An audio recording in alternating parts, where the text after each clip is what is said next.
ঘরে যে একটা ফ্যান লাগাবো সে সামর্থ্য যে আমার নেই। যা, বন থেকে একটু ঘুরে আয়, তাহলে তোর শরীরটা একটু ঠান্ডা হবে।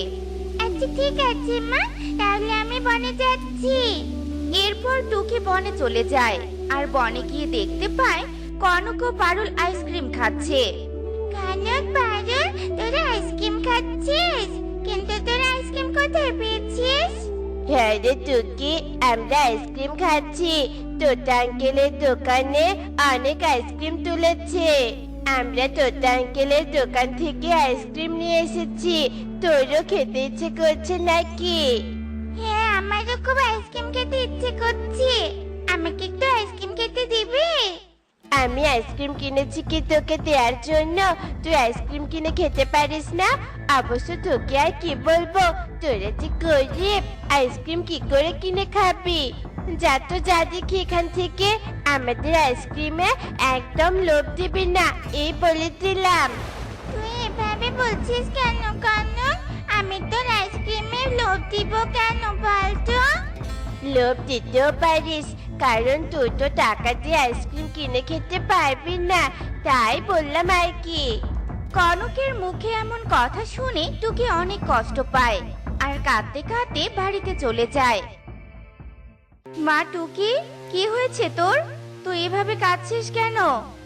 মা, কানকরা আইসক্রিম খাচ্ছিল আর আমি একটু আইসক্রিম চেয়েছি বলে কানক আমাকে কত কথা শোনালো জানো? কাঁদিস না মা টুকি, আমরা তো গরিব, ওদের মতো টাকা যে আমাদের নেই, তাই তো এই গরমেও তোকে একটা আইসক্রিম কিনে খাওয়াতে পারি না রে মা। তবে তুই কষ্ট পাস না, আমি কাজে ভালো টাকা পেলে তোকে আইসক্রিম কিনে খাওয়াবো, কেমন?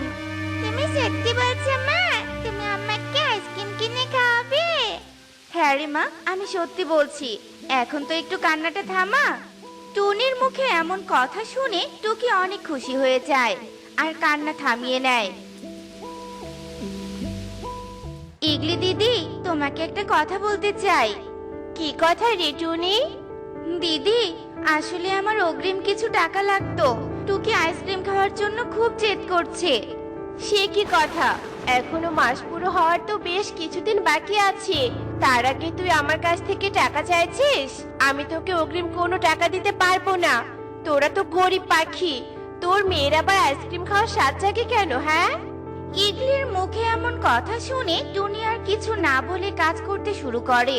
আর কাজ করা শেষ হলে টুনি খালি হাতে বাড়ি ফিরে যায়। একে মা, তুমি খালি হাতে বাড়িতে ফিরলে যে? আমার আইসক্রিম কোথায়? মারে, তোর জন্য আইসক্রিম নিয়ে আসতে পারিনি রে মা, তুই কষ্ট পাস না। তার মানে তুমি মিথ্যে কথা বলেছিলে? আমি বুঝে গেছি তুমি আমাকে কখনো আইসক্রিম খাওয়াতে পারবে না। তুমি শুধু শুধু আমাকে মিথ্যে কথা বলো। আমি আর তোমার কোনো কথাই শুনবো না। এসব কথা বলে টুকি অনেক কাঁদতে থাকে আর কাঁদতে কাঁদতে টুকি ঘুমিয়ে পড়ে। আর টুনি একা একাই বলতে থাকে, মেয়েটা আমার ভীষণ কষ্ট পেয়েছে। আমি এমনই এক হতভাগী মাঝি, সামান্য একটা আইসক্রিমও কেনার যে আমার সামর্থ্য নেই। আজ যদি টোনা বেঁচে থাকতো তবে মেয়েটার কোনো কিছুরই অভাব হতো না। টুনি এসব কথা ভেবে অনেক কাঁদতে থাকে আর কাঁদতে কাঁদতে কখন ঘুমিয়ে পড়ে সে নিজেও বলতে পারে না। অন্যদিকে টুকি ঘুমের মধ্যে দেখতে পায়, আইসক্রিম নিয়ে যাও আইসক্রিম, গরমে মজার মজার আইসক্রিম, একদম বিনামূল্যে বিনামূল্যে।